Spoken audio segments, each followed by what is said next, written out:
spazio pubblico non è solo contenitore, ma deve essere anche costruzione di un contenuto, quindi di un programma e quindi di legami e di persone che poi lo abitino.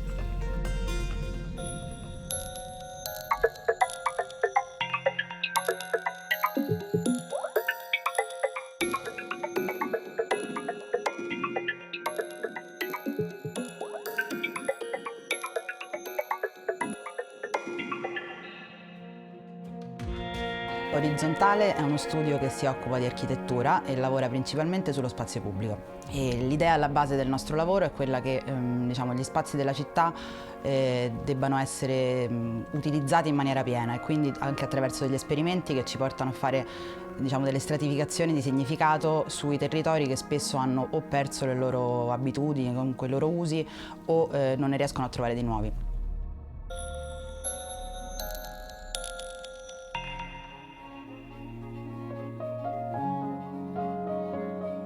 Orizzontale è un gruppo di architetti, siamo amici da quando eravamo all'università, abbiamo cominciato a costruire questo progetto collettivo insieme e lavoriamo in maniera completamente orizzontale ai nostri lavori. Non c'è una gerarchia all'interno dello studio, ogni progetto ha dei referenti che però poi spesso cambiano o si allargano o si restringono, insomma, a seconda dei bisogni e questo è un aspetto fondamentale del nostro lavoro.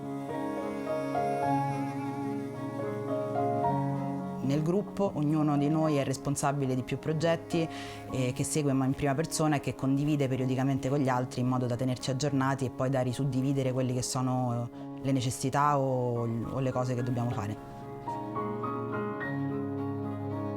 Ci muoviamo moltissimo, quindi viaggiamo tanto all'estero, lavoriamo tanto all'estero e costruiamo i nostri progetti allargando spesso il gruppo a diverse competenze e diverse altre persone che vengono ad aiutarci.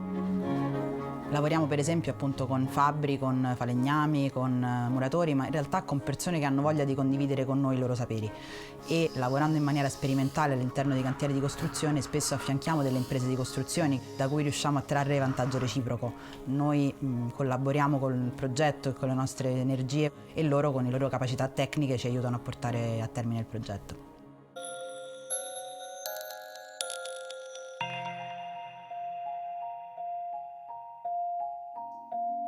L'architettura temporanea ci permette di sperimentare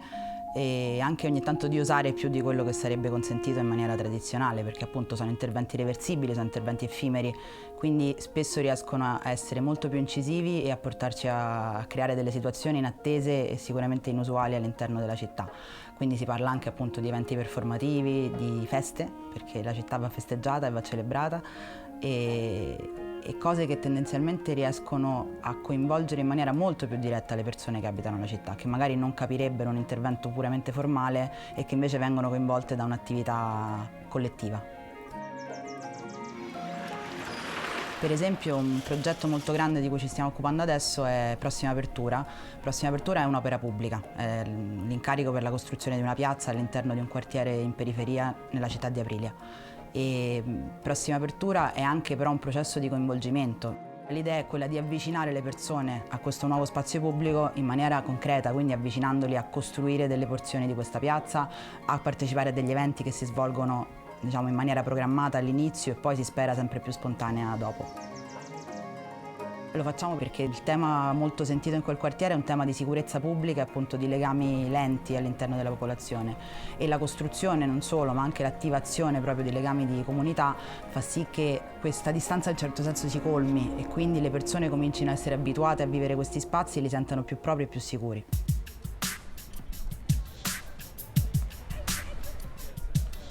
Iceberg è un progetto che andiamo a realizzare nel 2017 a Largo Perestrello, all'interno del quartiere della Marranella che si trova nella periferia centro-est di Roma.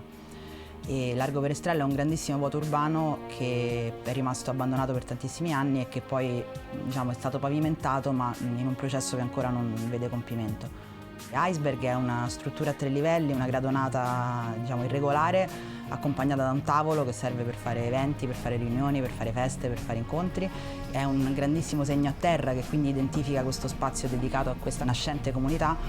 e all'inizio quando siamo arrivati per costruirlo le persone ci dicevano sicuramente ve lo danneggeranno, sicuramente il cantiere verrà rovinato, sicuramente sarà difficile portare avanti questo progetto. Con l'esperienza di anni prima in cui trovavamo delle difficoltà, avevamo dei dubbi anche noi, però pian piano ci siamo resi conto che invece la costruzione veniva guardata dalle persone con curiosità. Pian piano la partecipazione c'era, la persona dalla finestra che ci diceva ho visto di notte che era tutto tranquillo, si rompe un pezzetto e ci vengono a chiamare e ci dicono andrebbe riparato, e si organizzano migliaia di eventi spontanei perché poi la piazza insiste in un quartiere molto denso, molto popoloso, quindi dal Ramadan fino alla festa di fine anno della scuola, passando per le partite di badminton, di cricket, di tennis, persone che ballano, insomma diciamo uno spazio molto vivace. Lì l'architettura temporanea è servita come test, quindi capire quali potrebbero essere delle direzioni possibili per occupare questo spazio a favore di questa comunità nascente.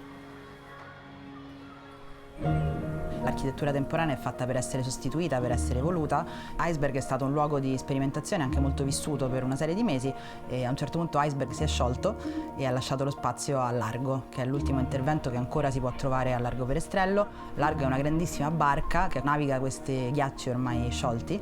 e approda all'interno della piazza e diventa uno spazio multifunzione. Viene usato come palcoscenico, viene usato come tavolo per fare eventi, per pranzi, per le persone, per stare anche in maniera libera e spontanea. È uno spazio effettivamente libero. Ognuno dei nostri progetti è fortemente legato ai territori in cui si inserisce e anche un po' una storia a sé. Sicuramente tra questi negli ultimi anni siamo stati fortemente impegnati e uno dei progetti a cui stiamo dedicando più energie è quello di Belmonte.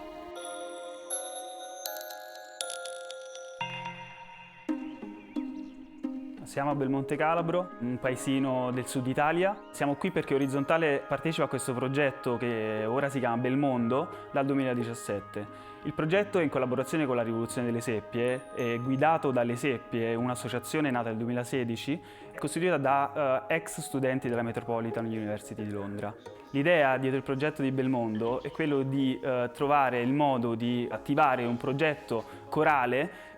in un contesto al di fuori dei circuiti tradizionali di produzione culturale.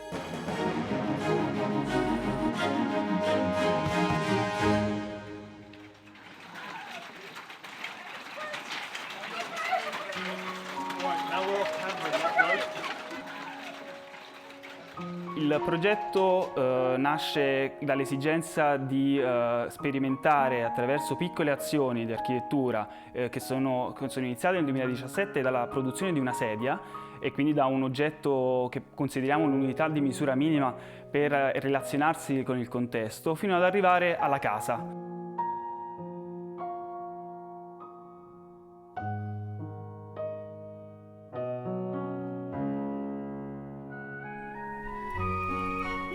Questo si realizza attraverso residenze di ricerca, residenze di costruzione architettonica e residenze d'artista che periodicamente si ripetono a Belmonte Calabro. Il contesto di Belmonte è un contesto molto simile ad altri paesi, sia dell'Italia che dell'Europa. Sono piccoli borghi di pochi abitanti che rischiano di essere abbandonati.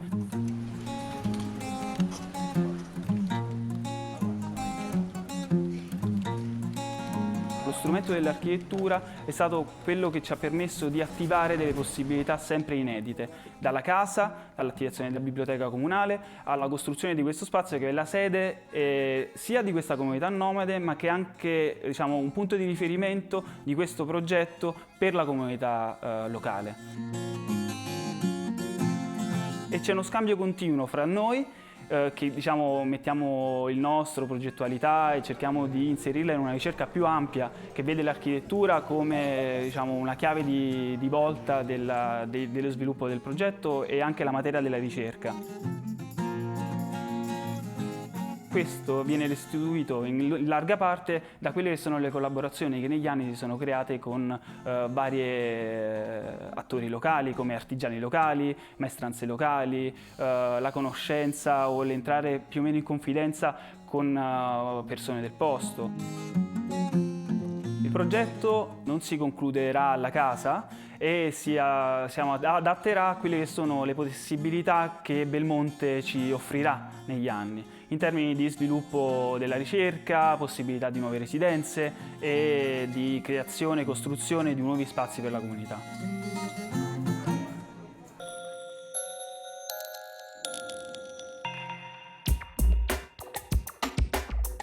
Abbiamo iniziato a lavorare sullo spazio pubblico perché è lo spazio che viviamo come cittadini e che in Italia ha sempre avuto un'espressione massima, nel senso l'Italia è il luogo delle piazze, delle scalinate, dello stare fuori in compagnia, e questa cosa in realtà nel tempo si è andata un po' perdendo per una serie di abitudini culturali, ma anche per una serie di modifiche dello spazio pubblico in senso concreto. Quindi i nostri progetti mirano proprio a riattivare questa abitudine, a cercare di riportare le persone nelle piazze, a riportarle nelle strade e a ricreare sistemi di collettività vivace, fondamentalmente vitale.